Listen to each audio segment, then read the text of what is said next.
Assalamualaikum warahmatullahi wabarakatuh. Kami dari kelompok 4 akan mempresentasikan hasil kerja kami yang disusun oleh Muhammad Abdul Royak, MPM 20 0101 0115,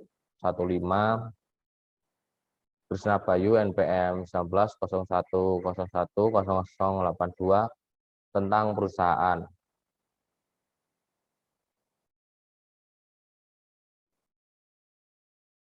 Perseroan terbatas atau PT. Pengertian perseroan terbatas dan dasar hukum. Perseroan terbatas adalah bentuk yang paling populer dari semua bentuk usaha bisnis. Yang dimaksud dengan perseroan terbatas menurut hukum Indonesia adalah suatu badan hukum yang merupakan persekutuan yang didirikan berdasarkan perjanjian antara dua atau lebih untuk melakukan kegiatan usaha dengan modal dasar seluruhnya terbagi dalam saham-saham. Proses pendirian PT. Yang pertama, tahap akta notaris. Tahap akta notaris ini merupakan tahap awal dalam proses pendirian suatu perseroan terbatas. Akta notaris tersebut diperlukan untuk merumuskan akta pendirian perseroan yang di dalamnya terdapat anggaran dasar perseroan tersebut. Yang kedua, tahap pengesahan. Akta pendirian perseroan terbatas yang dibuat oleh notaris tersebut yang di dalamnya terdapat anggaran dasar haruslah dianjurkan kepada dan disahkan oleh Menteri Hukum untuk mendapatkan pengesahannya. Yang ketiga, tahapan pendaftaran dalam daftar perusahaan. Suatu anggaran dasar perusahaan disahkan oleh yang berwenang, maka perusahaan tersebut mesti didaftarkan dalam daftar perusahaan, yakni suatu daftar yang khusus disediakan. Dan selanjutnya tahap pengumuman dalam tambahan berita negara. Pengumuman dalam tahapan berita negara merupakan tahap terakhir dalam proses pendirian suatu perseroan terbatas. Hal ini dilakukan untuk memenuhi unsur keterbukaan kepada masyarakat bahwa suatu perseroan terbatas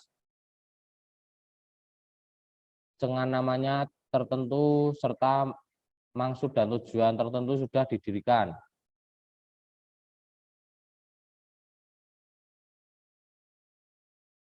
Yang selanjutnya adalah tanggung jawab PT.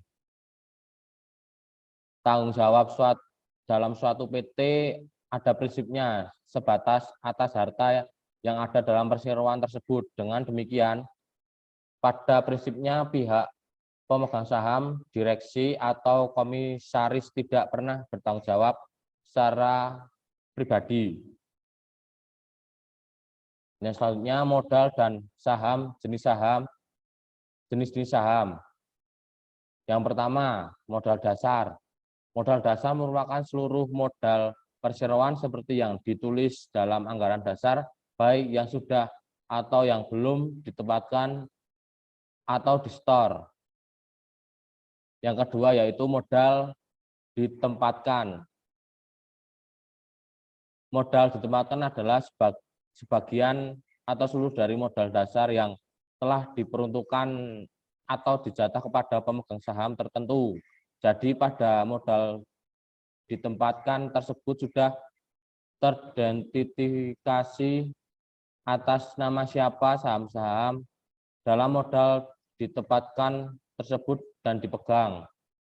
Yang ketiga yaitu modal setor. Modal setor adalah modal yang ditempatkan dan diperuntuk bagi masing-masing pemegang saham dan telah disetor penuh oleh pemegang saham tersebut.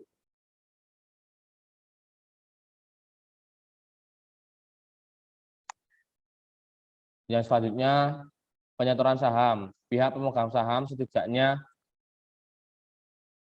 pada saat awal pendirian perusahaan tersebut yakin dengan jalan penyetor saham, maka pemegang saham bisa disebut pemilik dari perusahaan. Hak pemegang saham.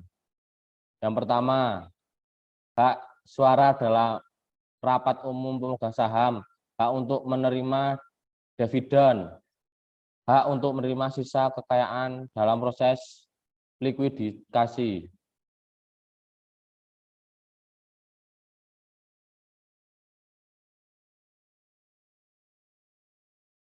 Yang selanjutnya, organ-organ PT. Yang pertama, rapat umum pemegang saham. Rapat umum pemegang saham atau yang sering disingkat dengan rapat umum pemegang saham merupakan organ perseroan yang mempunyai kekuasaan tertinggi. Dalam perseroan tersebut, rapat umum pemegang saham terdiri dari rapat umum pemegang saham biasa atau tahunan dan rapat umum pemegang saham luar biasa. Yang kedua yaitu direksi. Direksi merupakan organ perusahaan yang memiliki kewenangan menjalankan dan mengambil kebijakan perusahaan atau eksekutif. Organ direksi ini dipilih oleh rapat umum pemegang saham dan karenanya harus pula bertanggung jawab pada rapat umum pemegang saham. Yang selanjutnya yaitu komisaris. Organ komisaris merupakan organ yang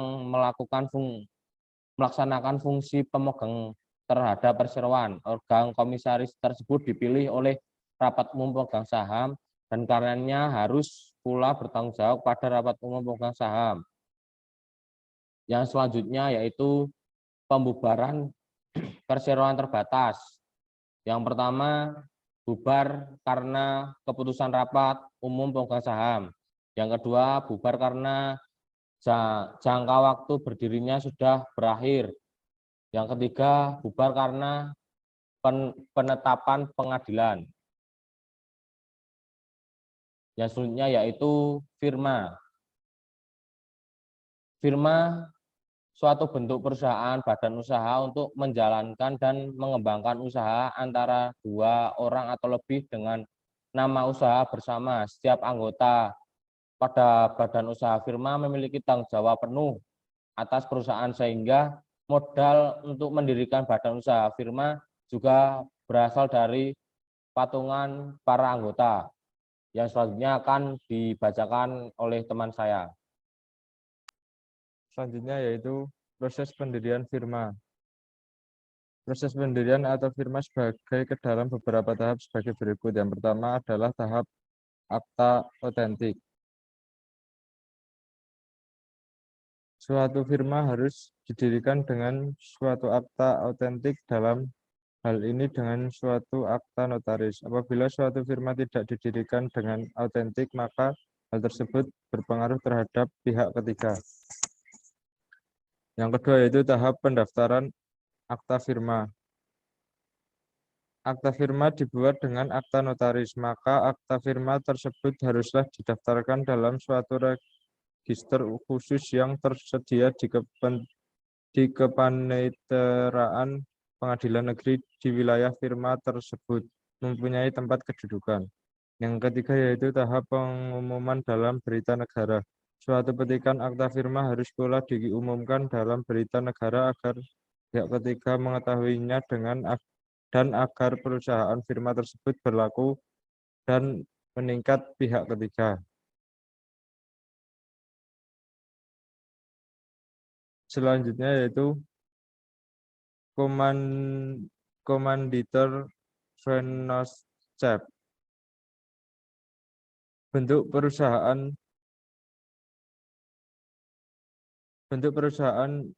tersebut sering disingkat dengan CV. Sebuah bentuk usaha yang didirikan oleh dua orang atau lebih, di mana satu orang bertugas untuk memberikan modal dan yang satunya lagi bertugas untuk mengelola perusahaan. Yang kedua, dagang usaha. Satu bisnis secara pribadi dan sendiri tanpa mendirikan suatu badan hukum dan karenanya tidak ada harta khusus yang disisihkan sebagaimana halnya dengan suatu badan hukum.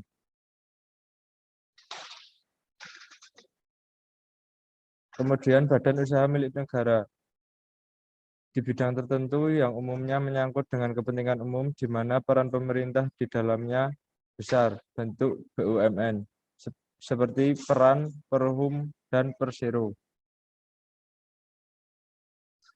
Yang pertama Perjan. yang diutamakan untuk kegiatan di bidang penyelesaian jasa bagi masyarakat dan tidak mengutamakan keuntungan. Yang kedua yaitu perum, yang diutamakan untuk berusaha di bidang pelayanan bagi kemanfaatan umum, di samping juga untuk mendapat keuntungan. Yang ketiga yaitu perseroan singkat atau persero, yang lebih diutamakan untuk mendapatkan keuntungan dengan berusaha di bidang-bidang yang dapat mendorong perkembangan sektor swasta dan koperasi. Selanjutnya koperasi.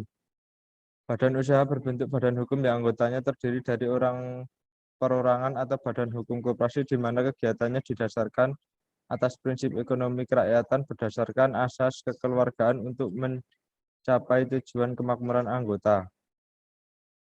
Yang pertama yaitu adapun prinsip-prinsip yang merupakan suatu koperasi. Prinsip koperasi yang pertama yaitu sifat sukarela dan terbuka bagi para anggota. 2. Sifat demokratis kekeluargaan dalam pengelolaannya. 3. Sifat pembagian hasil yang adil dan sebanding dengan besarnya jasa para anggota. Yang keempat yaitu mengutamakan prinsip kesejahteraan anggota. Dan yang kelima prinsip kemandirian, swakarsa dan swambada. Yayasan. Badan hukum yang mempunyai anggota yang terdiri atas kekayaan yang disisihkan dan diperuntukkan untuk mencapai tujuan yayasan, yaitu tujuannya dalam bidang sosial, keagamaan, dan kemanusiaan. Proses pendirian yayasan. Yang pertama, surat wasiat. Dapat saja, yayasan dibuat berdasarkan surat wasiat dari orang yang sudah meninggal dunia. Jika seseorang meninggal dunia dan mempunyai harta, sedangkan dia ingin agar harta tersebut diabadikan untuk kepentingan kemanusiaan, maka dia dapat berwasiat agar harta tersebut dikelola oleh suatu yayasan. Yang kedua yaitu akta notaris. Suatu yayasan didirikan dengan suatu akta notaris yang disebut dengan akta pendirian yayasan. Yang ketiga yaitu tahap pengesahan terhadap akta pendirian yang telah dibuat oleh notaris tersebut, yang di dalamnya terdapat anggaran dasar yayasan. Harus dimintakan pengesahannya kepada yang berwenang. Dalam hal ini adalah pengesahan dari Menteri Kehakiman. Yang keempat yaitu tahap pengumuman. Akta pendirian yayasan yang telah disahkan oleh Menteri haruslah diumumkan dalam tambahan Berita Negara Republik Indonesia. Organ yayasan. Yang pertama yaitu pembina. Organ pembina dalam suatu yayasan mirip dengan pemegang saham dalam suatu perseroan terbatas. Adapun merupakan kewenangan organ pembinaan dari suatu yayasan yang terpenting adalah sebagai berikut. Yang pertama, keputusan mengenai perubahan anggaran dasar yayasan. Yang kedua, pengangkatan dan pemberhentian anggota pengurus dan anggota pengawas. Yang ketiga, penetapan kebijakan umum yayasan berdasarkan anggaran dasar. Yang keempat, mengesahkan program kerja dan rancangan anggaran tahunan yayasan. Dan yang kelima, penetapan keputusan mengenai penggabungan atau pembayaran yayasan. Yang kemudian pengguna.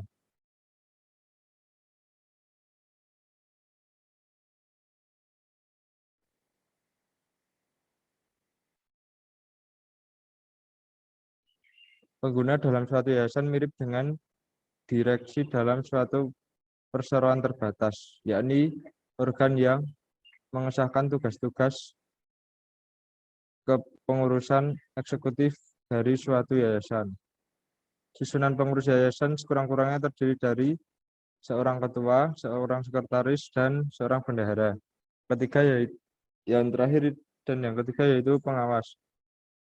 Organ pengawas dalam suatu yayasan mirip dengan organ komisaris dalam suatu perseroan terbatas, yakni organ bertugas untuk melakukan pengawasan dan memberikan nasihat kepada pengurus dalam menjalankan tugas-tugas kepengurusannya. Terima kasih. Itu presentasi dari kelompok saya. Saya akhiri. Wassalamualaikum warahmatullahi wabarakatuh.